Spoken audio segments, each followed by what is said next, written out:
Kembali bersama Dirjen Perhubungan Darat Puji Hartanto dalam DBS To The Point. Mas Puji, tadi sudah Anda bicara tentang persiapan dari petugas, termasuk menginspeksi seluruh jenis kendaraan, termasuk bahkan pesawat.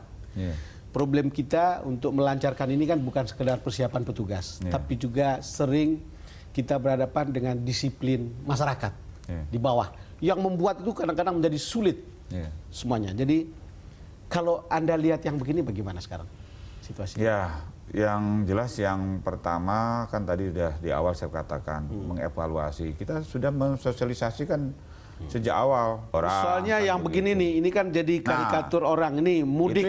Itu yang sudah tidak boleh lagi. Itu sejak zaman saya jadi Kakor Lantas itu sudah kita larang. Ini sudah tidak ada lagi dan kan? Kayaknya sih sudah kita sulit untuk sudah melihat. Jauh menurun, apalagi setelah sepeda motor di Tapi bawah. biasanya wartawan dapat aja itu. Padahal hanya satu, tapi itu betul. diulang-ulang. Nah, jadi yang begini itu kita harap tidak boleh, karena itu sudah banyak pesannya tuh bahwa dia naik mudik gratis. Ini sampai ada begini. Dulu ada bajai. Bajai. Nah, ya, itu juga kita sudah himbau kepada Persatuan Asosiasi Bajai untuk supaya tidak melakukan itu. Tidak melakukan ini. Ya. Nah, yang begini, ini itu kan kelihatan kalau nggak gitu nggak mudik katanya. Oh, jadi kalau udah tanda-tanda ada susah membedakan ini hari mudik apa bukan kalau tidak begini. Kalau udah begitu berarti itu mudik gitu. Dan itu jaraknya jauh itu. Pasti jarak ke jauh Sumatera. Itu pasti orang bawa barang, ya, itu ada daerah ke Sumatera gitu biasanya. Terus ini juga masih sepeda motor, lihat. Ya itu tadi yang saya katakan bahwa dia lebih mengutamakan ya efisien katanya begitu ya. Kemudian praktis, tapi dari sisi keselamatan enggak.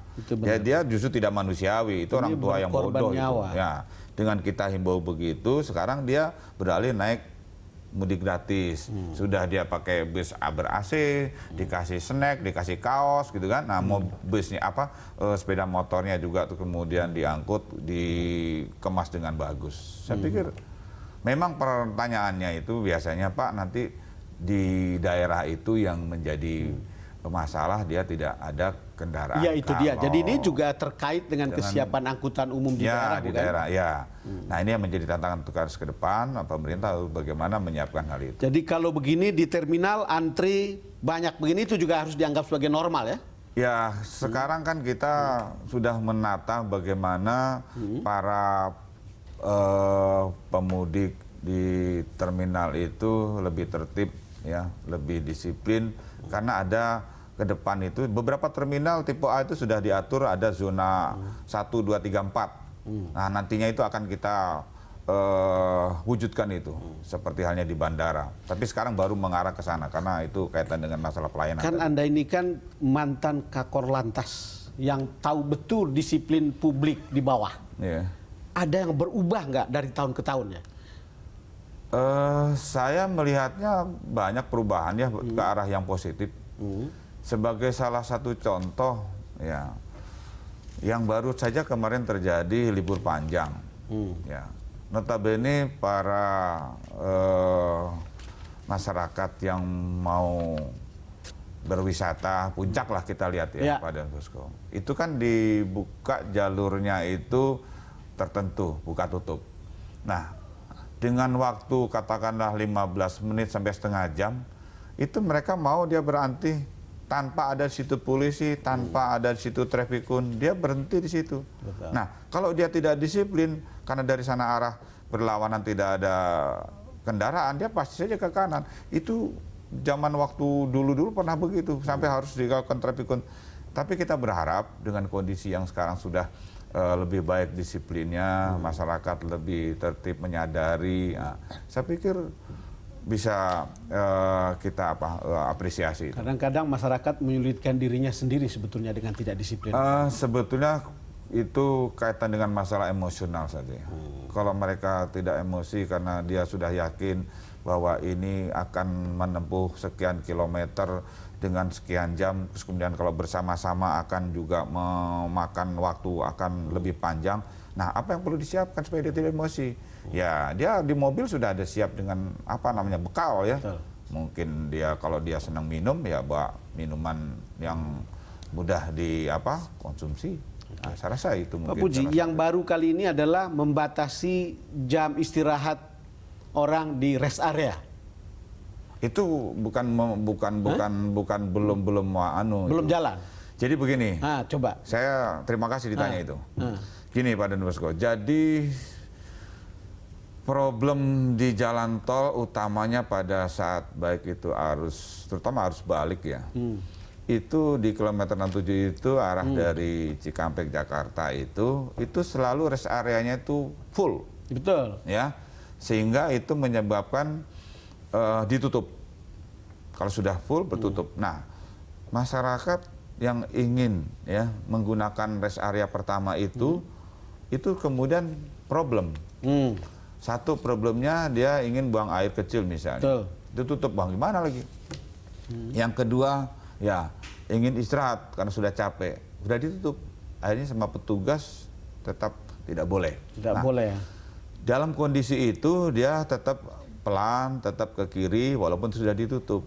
Nah, langkah yang pernah diambil pada saat itu adalah diberikan informasi jauh sebelumnya. Itu pun tidak menyelesaikan masalah. Karena tetap orang penasaran ingin masuk di situ. Itu betul. Nah, akhirnya diberikan jalan keluarnya, yaitu ditempatkan di situ adalah toilet mobile yang portable. Nah, ditaruh di bahu jalan. Jadi kali ini akan banyak dong. Tahun lalu sudah dilakukan sudah dilakukan oleh pihak Jasa Marga dilakukan itu. Nah, dengan adanya dia berhenti di situ, otomatis juga itu masih bottleneck. Nah, ada hal yang berkaitan dengan pemecahan masalah itu, kita buka kontraflow di jalan itu. Ya. Nah, tapi ini akan dipakai bagi pengendara yang mungkin tidak berkepentingan ke rest area tadi.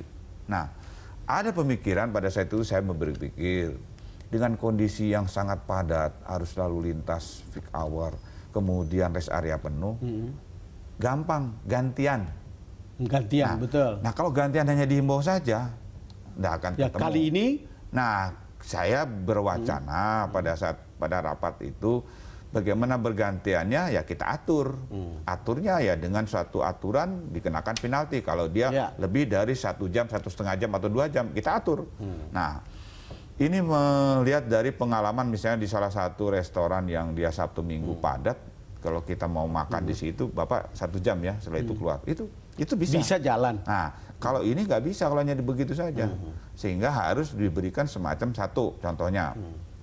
Ditambah waktu tertentu itu menggunakan tiket masuk kayak karcis, ketahuan jam berapa, dalam konteks 1 jam atau 1,5 jam atau 2 jam, tinggal kita atur. Nah, kalau lebih dari itu kena penalti. Penalti apa? Duit bayar. Nah, artinya mungkin dengan nilai yang bisa membuat dia kalau membayar dia harus pergi. Nah, misalnya 500.000, mungkin 1 juta. Tapi kalau hanya 100.000 ya orang mampu ya berlampur percuma. Nah, ini baru wacana, Pak. Jadi wacana, jadi belum bisa jalan kali ini. Saya pikir mungkin belum karena nanti kaitan dengan masalah aturan lah, bicara masalah teknis segala macam. Tapi kalau mau, saya rasa nggak bisa. Bisa. Tinggal tergantung aja nanti. Nah, ini sedang kemudian kita berikan semacam ya katakan wacana ini, bagaimana ke depan. Kalau emang toh ini direspon dengan baik ya saya rasa nggak ada yang tidak mungkin. Puji, kita break lagi. Siap. Pemirsa, kami akan segera kembali. Beca, andong, nah itu banyak pemerintah daerah juga yang mensubsidi. Artinya hari itu 2 hari itu